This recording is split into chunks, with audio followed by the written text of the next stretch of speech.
Before we begin guys, this is a spoiler-free review, so there'll be no spoilers at all. Glass is a 2019 superhero horror movie directed by M. Night Shyamalan, and it stars Bruce Willis, Samuel L. Jackson and James McAvoy. This is the third movie in the Unbreakable universe. First you had Unbreakable, that was centred around Bruce Willis's character. Then you had Split, that was centred around James McAvoy's character, and then you have Glass, that's centred around Samuel L. Jackson's character. In this film, all three of them are locked up in a maximum security prison, and Mr. Glass is trying to find a way out to expose the superheroes or the superhumans of the world. I'll start with the positives. First of all, the acting was great. Even M. Night Shyamalan's cameo in this film didn't feel out of place. It actually felt natural, and his performance for that 2 minutes he was on screen was actually really good. So the acting was fantastic overall, especially from James McAvoy, who not only does he bring a great character, he brings great characters to the screen. Just like Split, James McAvoy's characters, he has like 23 personas, but we don't see those 23 personas on screen. We see a select few, and the select few that we see was great. I'm glad that they do that, because seeing too many of them would be too much for us. So when they focus on a few of them, like Dennis and Kevin and Patricia, those characters, we get to know those ones. Even though there's more than one of them, we get to know those characters. And I think that James McAvoy, not only does he do a great performance with those characters, they feel like they're different people. And with the different accents that James McAvoy can do, then that brings life to each and every character that he shows us. When he became the Beast, I think it was more frightening in this film than it was in Split. I think it also helps that James McAvoy himself is bulked up a bit, so when he does become the Beast, they don't need to use too much CGI.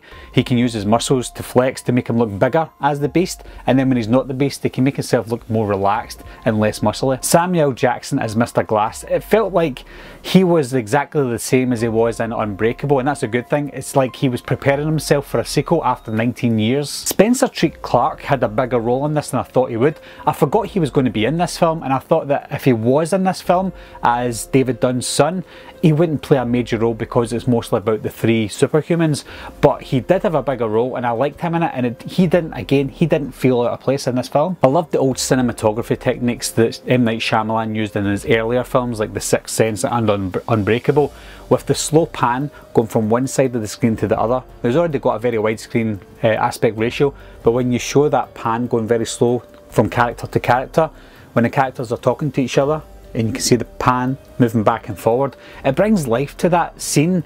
The scenes are very slow when they do this, but it makes the scenes feel slower in a good way.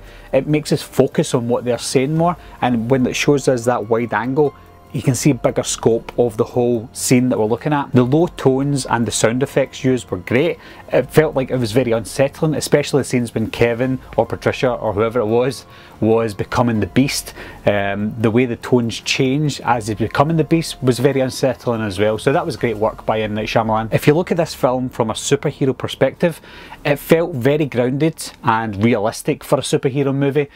They show us this movie in a way that, what if they're not superhuman? What if they're not super strong? What if it's all just in their heads, and anything that they have done that they felt were superhuman could be scientifically explained? So I like that part. The same goes with the horror aspect. I should say.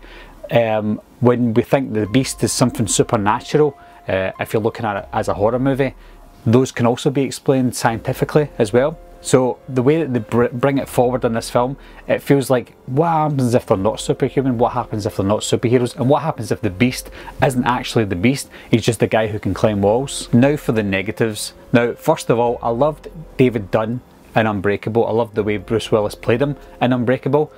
But I felt like, out of all the characters in this film, especially the three main characters, Bruce Willis didn't have a big role in this. He didn't have a lot of words to say, and he didn't have a lot of screen time.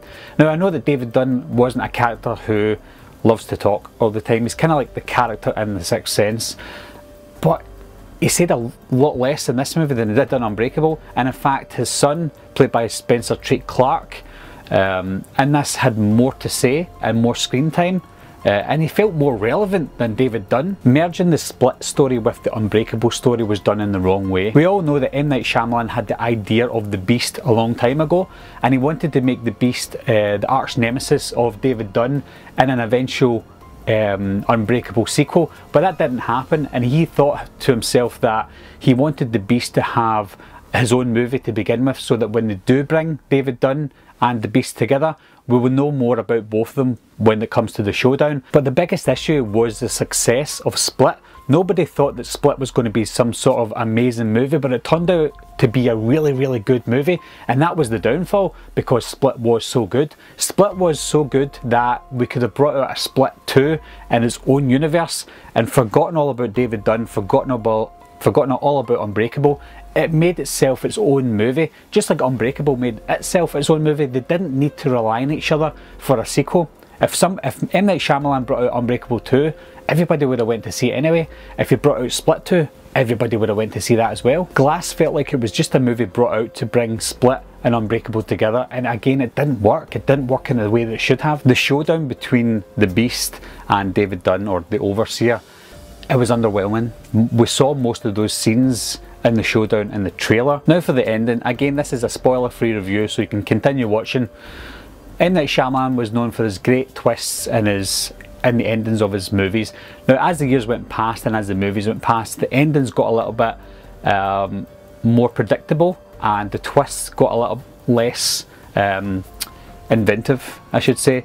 And Glass is no exception. I think the ending to Glass, there was supposed to be a twist, I'm assuming, a couple of twists in fact, but the twists that we got were very underwhelming. The first twist at the end of this film was involving the train crash, the train wreck in 2000 involving David Dunn, and again, that ending twist felt like it was forced just to bring the two movies together, to bring Unbreakable and Split together. And the second twist was involving an organisation.